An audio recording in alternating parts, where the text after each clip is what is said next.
বলেন আল্লামানি রব্বি ফাহসানা তালিমি আদ্দাবানি রব্বি ফাহসানা তাদিবি। নবী আমার বলেন, দুনিয়ার কারো কাছে আমি নবী লেখাপড়া করি নাই, তবে আমি নবী যতটুকু লেখাপড়া করেছি আমাকে আমার আল্লাহ তাআলা শিক্ষা দিয়েছেন। এই জন্য আমি নবীর শিক্ষা হলো জগতের সব থেকে উত্তম শিক্ষা।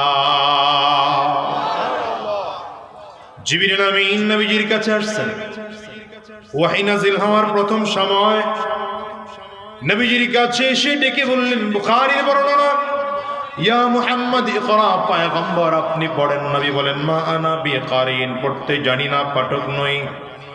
জিবরিল আবার নবীকে ধরলেন, নবী বলেন, ফাআখাযানি ফাগাত্তানি হাত্তা বালাগা মিন্নিল জুহুদ। জিবরিল আমাকে ধরলেন, সিনার সাথে সিনা মিলালেন, চাপ দিলেন, ছেড়ে দিয়ে বললেন, ইকরা ইয়া মুহাম্মদ ইকরা। নবী আবার বললেন, মা আনা বিকারিন, পড়তে জানি না।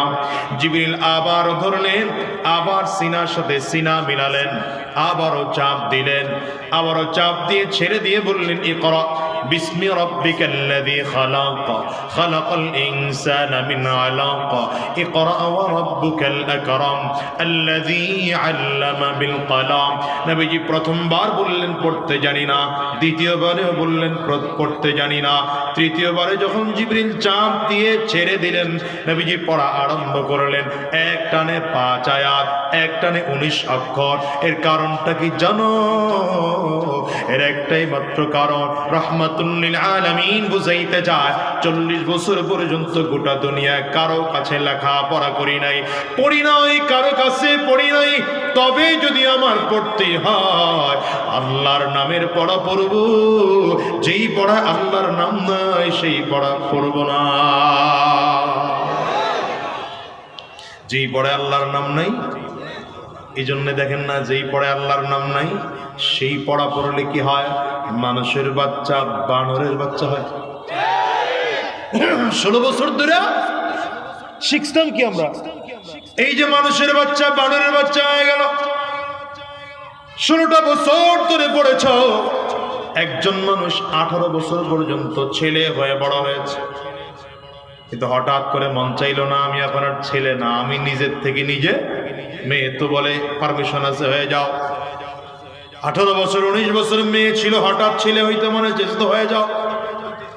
আচ্ছা, এর পরের বিষয়টা আরো মারাত্মক। ছেলে ছেলেকে বিয়ে করবে, মেয়ে মেয়েকে বিয়ে করবে।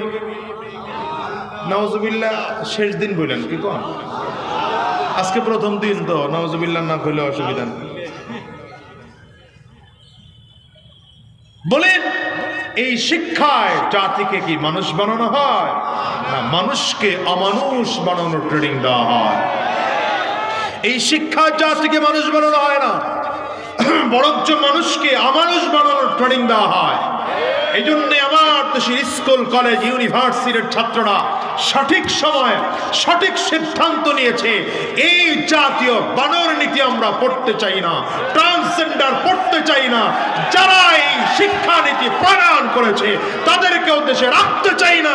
দুপুরের খানা পাকানো থাকলেও রাতে রাতে পালাতে হবে, ঠিক না? শিক্ষা এবং দীক্ষা, দিন শিখতে হবে, কোরআন শিখতে হবে। আমার দেশের শিক্ষাটা ইসলামী না হওয়ার কারণে ডাক্তার হয় কিন্তু মানুষ হতে পারে না, ডাক্তার হয়ে ডাকাত। অ্যাডভোকেট হয়, অ্যাডভোকেট হয়ে আইনজীবী হয়ে মানুষের আইনের আশ্রয় নিবে, কিন্তু সে আইনের বেলায় গিয়া মানুষকে আরো নির্যাতন করে, জুলুম করে, অত্যাচার করে। কি কথা কন না? যত চোর, যত বাটপার, যত চিটার দেখা যায় সবগুলো ওই লাইনের, যারা দ্বীনি শিক্ষার সাথে সম্পৃক্ত। নবীজির 1 নম্বর এজেন্ডা। দ্বিতীয় নম্বর এজেন্ডা, ওয়ায়ুযাক্কিহিম, আত্মা পরিশুদ্ধির মেহনত। সাহাবায়ে কেরামদেরকে নবীজি দ্বিতীয় নম্বর মেহনত করেছেন, আত্মা পরিশুদ্ধির মেহনত।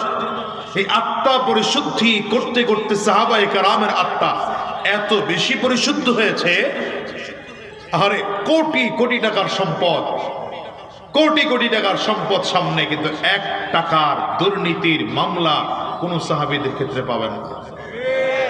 কথা কন না কেন? হযরত আবু বকর সিদ্দিক রাদিয়াল্লাহু আনহু রাষ্ট্র পরিচালনা করেছেন 2 বছর 4 মাস, 2 বছর 6 মাস। হযরত ওমর ফারুক রাদিয়াল্লাহু আনহু রাষ্ট্র পরিচালনা করেছেন 10 বছরের উপরে। কথা না কেন? হ্যাঁ, কিন্তু আপনি দুর্নীতি দেখান তো। আবু বকর সিদ্দিক রাদিয়াল্লাহু আনহুর একটা দুর্নীতির মামলা দেখান।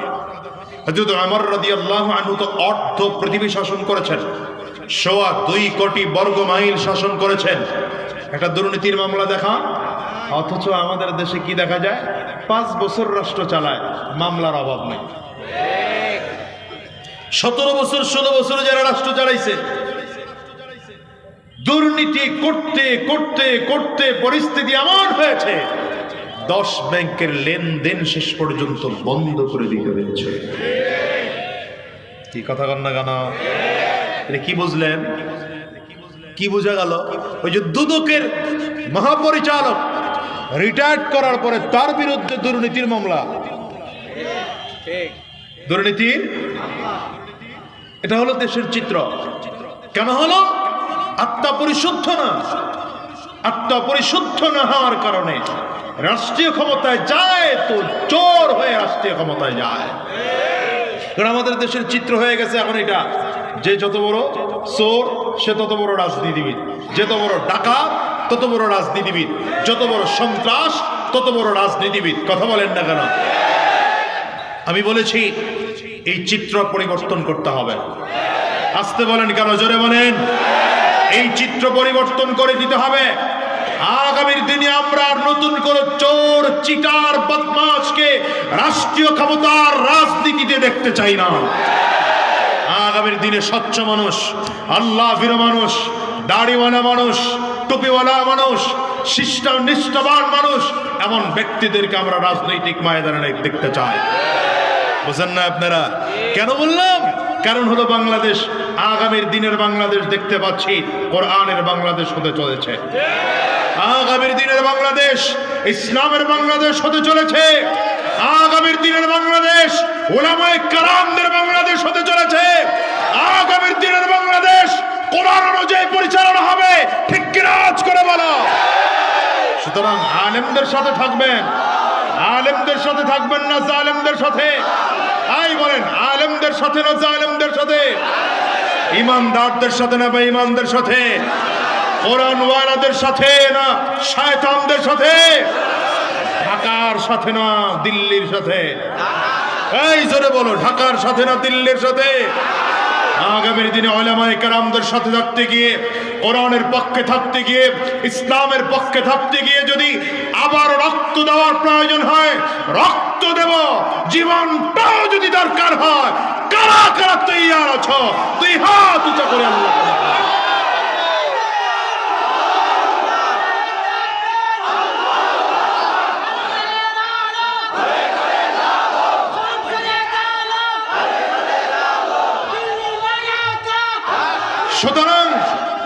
সুতরাং এখান থেকে ওয়াদা করতে হবে, আগামীর দিনে আমরা যাকে তাকে নেতা, এখন তো নেতার অভাব নাই। ডানে নেতা, বামে নেতা, সামনে নেতা, পেছনে নেতা, উপরে নেতা, নিচে নেতা, পাতি নেতা, বড় নেতা, ছোট নেতা, ডুপ্লিকেট নেতা, গাছে ঝুলে সেও নেতা।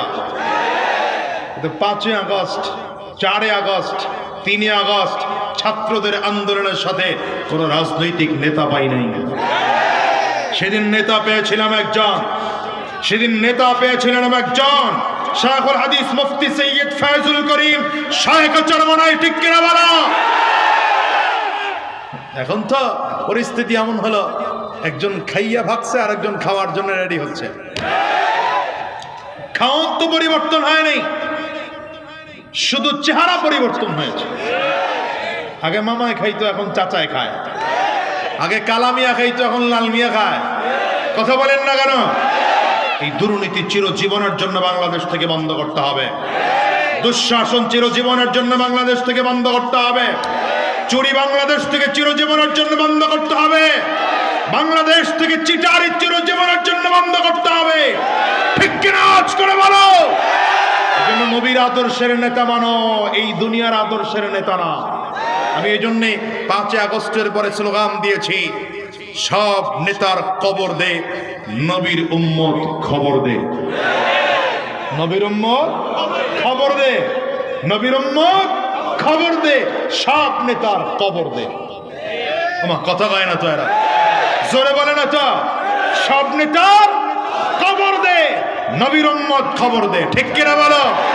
নেতা মানো তো নবীর সুন্নত বলো, নেতা মানো। এখন তো নেতা পরিবর্তন, কত কায়দার নেতা আসতেছে। শোনো, সেই নেতা মানি যেই নেতার সাথে নবীর সুন্নতের মিল আছে।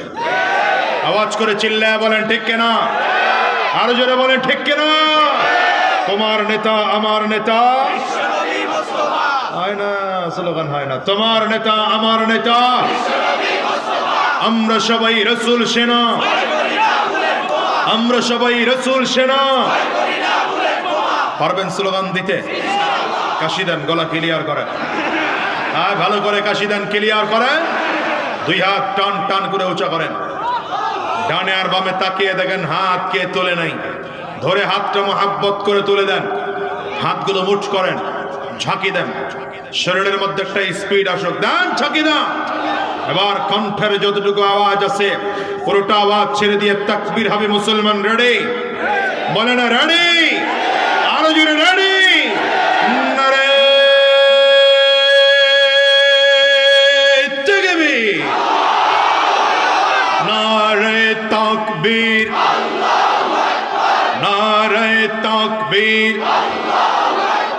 তোমার নেতা আমার নেতা বিশ্বনবী মুস্তাফা, আমরা সবাই রাসূল সেনা, ভয় করি না বুলেট বোমা। দিয়েছি তো রক্ত,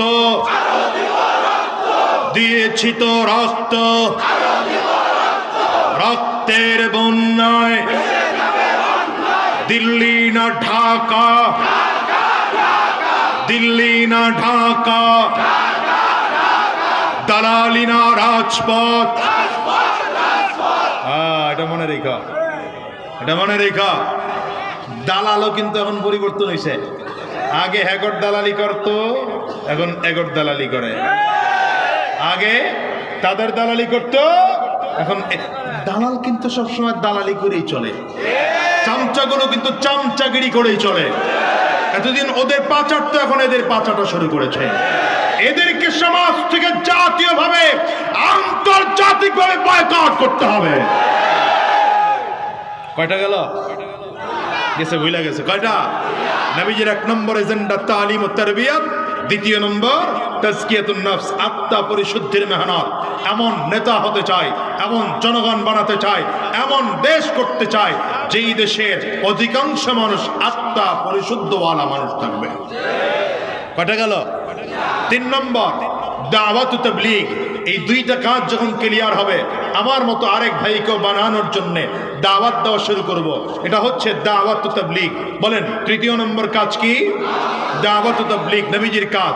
এই 3টা কাজ ক্লিয়ার হয়ে যাওয়ার পরে নবীজির 4 নম্বর কাজ জিহাদ। কি কাজ? বলেন। জিহাদ মানে কি? জিহাদ বললে আপনারা একদল আছেন আবার যারা জঙ্গি বলেন হুজুর করে, কথা কয় না? একদল আছে হুজুর করে আবার মৌলবাদ বলা শুরু করে। তা আমি তো বলি মৌলবাদ অসুবিধা নাই, হুজুরদেরকে মৌলবাদ বলে গালি দিলে আমরা গর্ববোধ করি, কারণ আলেমরাই সত্যিকার মৌলবাদ। ঠিক কিনা বলেন? এরা মূলের উপরে আছে, সত্যের উপরে আছে, ইসলামের উপরে আছে। ঠিক কিনা বলো? জিন্দাবাদ জিন্দাবাদ এই ইসলামী মৌলবাদ, মূল ছাড়া সব ভ্রান্তবাদ। মুর্দাবাদ মুর্দাবাদ জিন্দাবাদ জিন্দাবাদ এই ইসলামী মৌলবাদ, মূল ছাড়া সব ভ্রান্তবাদ। মুর্দাবাদ মুর্দাবাদ জিন্দাবাদ জিন্দাবাদ।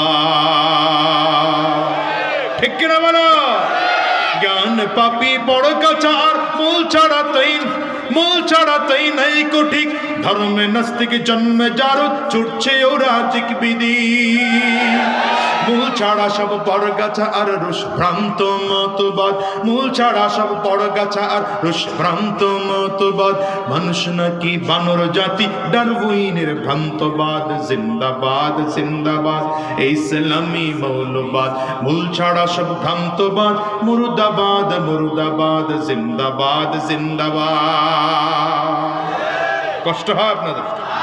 সুবিধা ভাই নবীজির 4 নম্বর এজেন্ডা ছিল জিহাদ। জিহাদ মানে কি? সহজ কথায় বোঝেন, ইসলামকে দেশের সর্বোচ্চ চূড়ায় পৌঁছানোর জন্য যত ধরনের চেষ্টা ফিকির বাহানাত আছে, এর আরবি নাম হলো জিহাদ। আরবি নাম কি?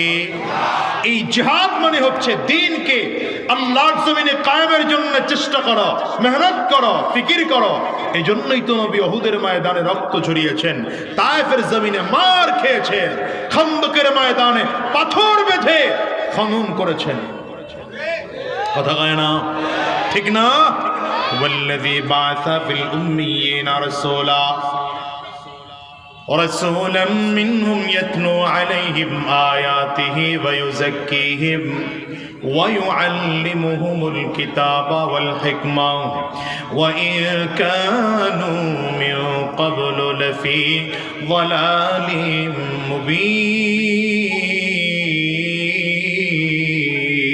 مبين رسول الله صلى الله عليه وسلم 4 কাজ দিয়ে জমিনের মধ্যে এসেছিলেন। 1 নম্বর কাজ তালিমুত তারবিয়াত, 2 নম্বর কাজ তাজকিয়াতুন নফস, 3 নম্বর কাজ দাওয়াতুত তাবলীগ, 4 নম্বর জিহাদ। রাহমাতুল লিল আলামিন জমিনে দ্বীনকে বাস্তবায়ন করার জন্য তায়েফের জমিনে গিয়ে মার খেয়েছেন, দাওয়াত বন্ধ করেন নাই। উহুদের ময়দানে রাহমাতুল লিল আলামিন বীর বিক্রমে যুদ্ধ করতেছে। রাহমাতুল লিল আলামিনকে লক্ষ্য করে কাফিরগুলো এত জোরে জোরে জোরে তীরগুলো মারে। তীরের আঘাতের কারণে নবীজির কপালের মধ্যে সে তীর লেগে যায়। তীরের আঘাতে লোহার টুপি ভেঙে লোহার টুকরা নবীজির মাথার খুলির মধ্যে ঢুকে যায়। রাহমাতুল লিল আলামিনের চেহারা থেকে রক্ত বের হয়। রাহমাতুল লিল আলামিন চেহারার মধ্যে হাত দিয়ে বলেন, কাইফা ইউফলিহু কওমুন দাম্মা ওয়াজহা নবিয়্যিল্লাহ। আরে ওই জাতি কেমন করে সফল কাম হয় যেই জাতি নবীজির চেহারা থেকে রক্ত ঝরায়। মুসলমান বন্ধুরে আমার, রাহমাতুল লিল আলামিন বেহুশ হয়ে জমিনের মধ্যে পড়ে গেলেন। পাথরের আঘাতের কারণে নবীজির দান মুবারক শহীদ হয়ে জমিনের মধ্যে পড়ে যায়। কাফিরগুলো ঘোষণা করে, কদ কুতিলা মুহাম্মদ, মুহাম্মদ জমিন থেকে বিদায়। সাহাবায়ে কেরাম পাগল হয়ে গেলেন, নবীজি জমিন থেকে বিদায় হয়ে যায়, আমরাও জমিনে আর বেঁচে থাকবো না। হযরত আবু বকর সিদ্দিক দৌড়ায়, ওমর ফারুক দৌড়ায়, হযরত উসমান দৌড়ায়, হযরত আলী দৌড়ায়। মদিনার গলি দিয়ে এলান দিয়ে যায়, নবী আমার জমিন থেকে বিদায়। হানজালা রাদিয়াল্লাহু আনহু সেদিন স্ত্রীর সাথে কথা বলতেছিলেন, যুদ্ধের ময়দানে যান নাই। হানজালা রাদিয়াল্লাহু আনহু নবীজির ইন্তেকালের খবর পেয়ে তাড়াতাড়ি করে বিবির দিকে তাকায় বলে, বিবি আমার কাপড়টা তাড়াতাড়ি করে দাও। কাপড় দিলেন, শরীরের মধ্যে কাপড় জড়াইয়া, এক হাতের মধ্যে ঢাল নিয়ে আর এক হাতে তরবারি লইয়া পাগলের মতো করে সামনের দিকে দৌড়ায়। বিবি বলেন, কই যাও? বলে, আমার দাঁড় করাও না। শুনেছি যুদ্ধের ময়দানে নবী জমিন থেকে বিদায়।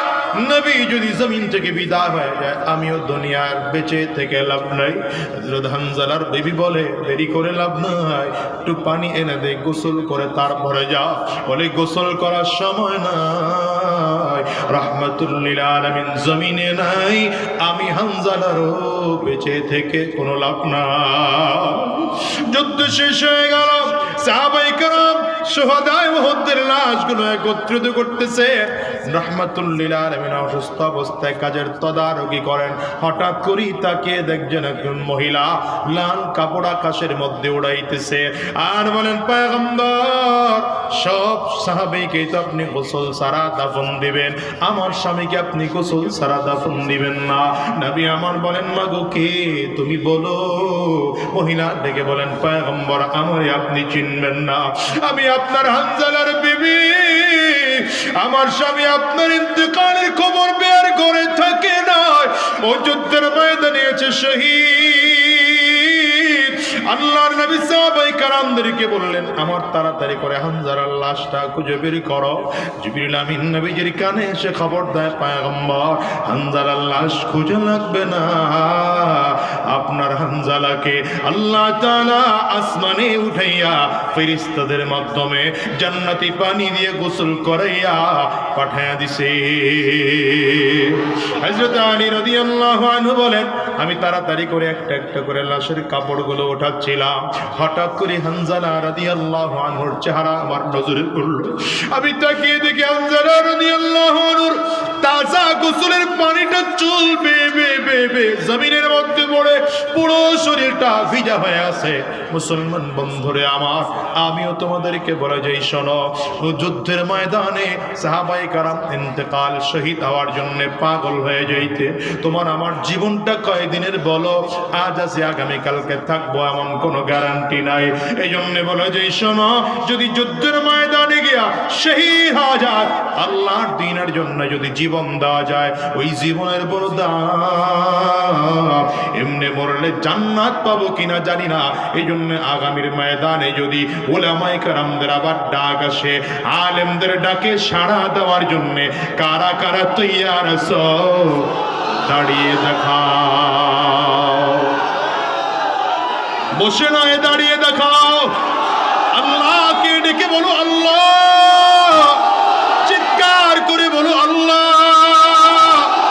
আরো জোরে বলো আল্লাহ, চিল্লা আরো জোরে বলো আল্লাহ।